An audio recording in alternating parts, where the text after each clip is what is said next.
কি দিয়েছো তুমি? হ্যাঁ আমাকে এতদিন ধরে কিছুই তো দাওনি। তোমাদের মা মেয়ের জন্য কি করিনি আমি? হ্যাঁ হ্যাঁ, কোটি কোটি টাকার জিনিসই তো শুধু দিয়েছো, আর কি দিয়েছো? হ্যাঁ জানো, মাসের 32 তারিখে মুকেশ আম্বানি থেকে আমাকে টাকা অ্যাডভান্স দিতে হয়, আর তারপরেও ঘরের সমস্ত কাজ আমাকে করতে হয়।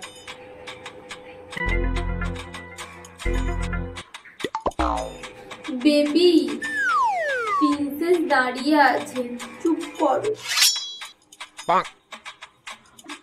ডার্লিং চলো আজকে আমরা সবাই মিলে মুভি দেখে আসি, আর সাথে অনেক খাওয়া দাওয়া করবো, খুব মজা করব। Nice idea. হ্যাঁ আমরা সবাই মিলে যাব। বেবি তুমি এসেছো?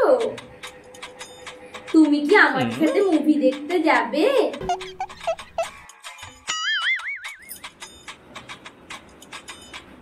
খালি চা আর চা, তুমি জানো না সারাদিন এত চা খেলে মাথার সব চুল পড়ে যাবে। দিনে কতবারই বা চা খাই? খুব জোর 15 থেকে 20 বার, তাতেও তোমার চা করে দিতে প্রবলেম হচ্ছে। আমি কি তোমার চাকরানি নাকি সারাদিন ধরে তোমাকে শুধু চাই করে দেবো?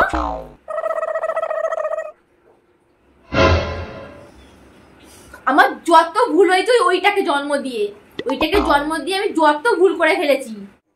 হ্যাঁ তুমি ঠিক কথাই বলেছো, সব দোষ ওরই, ওর জন্যই সবকিছু ঘটছে। আর তুমি জানো ওই পাড়ায় কলার মেয়ে আপেল লেখাপড়ায় কত ভালো, প্রত্যেক বছর ক্লাসে ফার্স্ট হয়।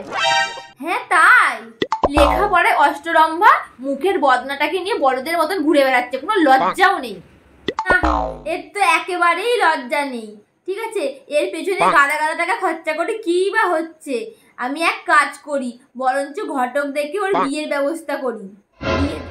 হ্যাঁ তুমি একদম ঠিক বলেছো, ছেলে দেখো ওর বিয়ে দিয়ে দেবো।